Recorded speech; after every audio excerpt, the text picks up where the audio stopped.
A very young Freyesh had been stooging around a small solar system on the cold edge of the galaxy, scooping hydrogen from a Zell-class system's gas giant, when he detected the transmissions. After a quick detour, he came across the ship. It was bleeding gases and broadcasting radio across all spectrums. Scans showed a micrometeoroid had punctured the rear half of the ship. It was a simple repair job for his droids. Luckily, the rules for first contacts were well written, so he was allowed to help a spacefaring race. In the time it took his scanners to do their read of the damage, Esh's computers had analysed and translated the languages in the stricken ship's databanks. It was odd. Zell-class systems rarely had space capabilities. Captain Locke was surprised when the message came through. At first he thought it might be the Yanks or the Chinese ships wanted to chat again. The X-2056 space race had been a world-popular event. The rules were simple. Build a ship capable of getting from Mars orbit to the asteroid belt and back, after grabbing a sample from Ceres, Vesta, or Hygienia. The first ship to collect the sample and return to Earth will win the SpaceX-2 prize. The Scottish entry, Comet 2, had used the solar sails and the ion-free boosters to get the early lead, accelerating to their max speed towards Vesta. After over a month of the acceleration, Locke's ship had just turned round for the slowed-down burn. A smart chemical rocket was being used to help give the ions a hand, as the sun was not likely to move to the other side of the solar system, just to allow the solar cells to work. It was just as the speed had started to drop that the micrometeor had hit the ship. The auto systems had blown the booster off and away from the ships as soon as the computers had detected the issue, saving the ship from breaking apart. Realistically, the chance that one of the other ships would be able to do anything was almost non-existent. While they were required to be able to assist others if needed, the rules had not really been enforced. Locke had sent a message to his family back towards the Phobos tracking station and started to work the problems.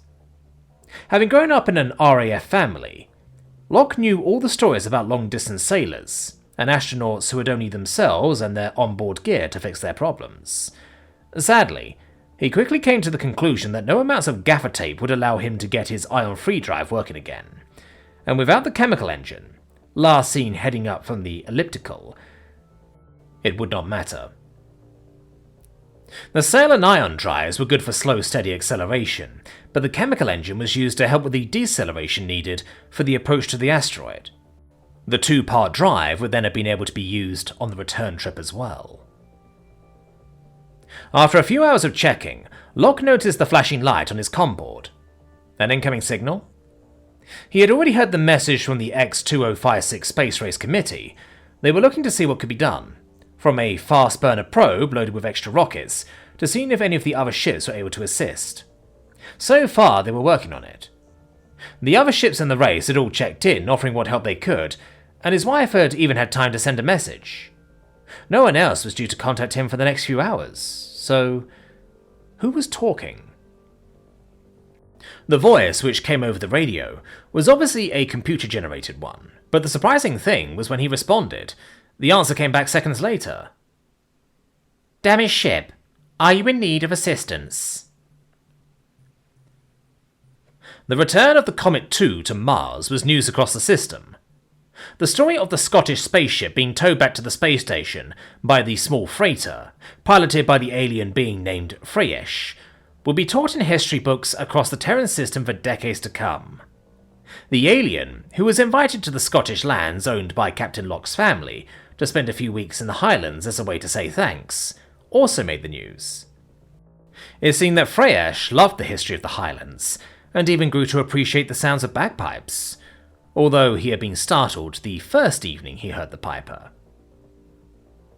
This first contact opened the human system to the galaxy, and spurred trade and technological advancements. The galaxy's various peoples had been amazed that sentience had evolved on the third planet, having classified it as a death world many millennium ago, and had avoided it since then. It was only that Freyesh had been scooping hydrogen to refuel his engines that he had been there to hear the distress call. Humanity would go on to spread across their sector of the galaxy, providing a rather unique Death Worlder's view on many problems. These ideas, generated and then sold by the humans, would enable them to buy their way up the civilization ladder and secure their place in the selected systems. This allowed the quality of life in the human health systems to grow to be above the dreams of many of the visiting races. All were welcome, as long as they came in friendship. Being such a successful race did attract a few of the less savoury races or organisations in the quadrant. Many thought these newly discovered beings would be a pushover, and would be enslaved before there could be a response from their patrons. These same patrons soon learned that the humans were able to defend themselves, using weapons and tactics which most attackers would not believe such a young race would have developed to date. Captain Locke's family stayed in space. His descendants continued to join the various arms of the United Kingdom, or later on, the Kingdom of Scotland's navies and marine forces. The family of Freyash invested their discovery and rescue bounties well, buying a small system in a downspinwood cluster. Building the system into a great resource and holiday destination, while it was never a rich system, after a few hundred years, Freyash and his family were living a comfortable life. The raiders attacked the main city in the night. Their ships took out the space station and solar light mirrors before Freyash could even get out of his bed. The years were starting to take their toll on his frame, even though his species lived for many hundreds of years at a time. His had been full, and his joints ached. Looking at the readouts and the forces dropping towards their planet, he realized that they were in trouble. A message was sent off, but the cost of defending such a small system from a group of pirates was mostly out of the range of a planet like theirs. The galaxy was a tough place, and rescuing a small ship was nothing compared to dedicating space, air and ground forces to defeat pirates. A local week after the pirates had landed and started to enslave the family and their workers, Freyash was looking out the small window in his cell. The pirates had kept him alive to force his family to comply, but were starting to get angry at the continued resistance to their new rule. Just then, Freyash saw a flash from the sky as something shot through the sky towards the spaceport where he had been placed. The pirates' defense systems did not engage it, as they seemed to think it was just a meteor. As soon as the meteor hit the ground outside the spaceport, the noise began. Freyash heard the sound and started to laugh. His captors came to his cell to demand to know what the sound was, but he was laughing too much to answer. They grabbed one of his daughters and demanded what the sound was and what it meant. Freyuz listened for a moment and started to laugh as well. "Oh, you are all dead. But you might just survive if you surrender now. It is way past the time to run." The leader of the pirates was no pushover.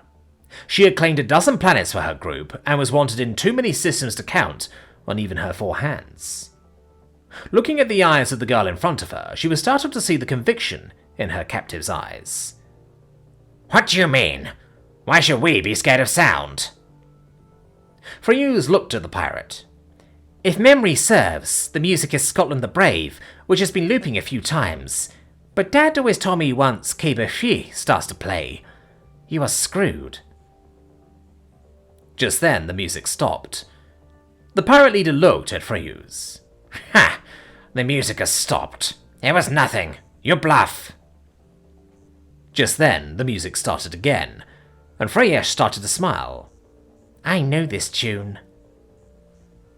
The defensive guns on the grounded pirate ships started to turn towards the sky, then particle beams started to rain down and cleanly pick off the pirate ships and any pirate caught in the open. Some pirates panicked and tried to run, but none of their ships made it off planet. Any pirate caught outside was killed by a surgical particle beam, shot from a ship too far up to even be seen with the naked eye.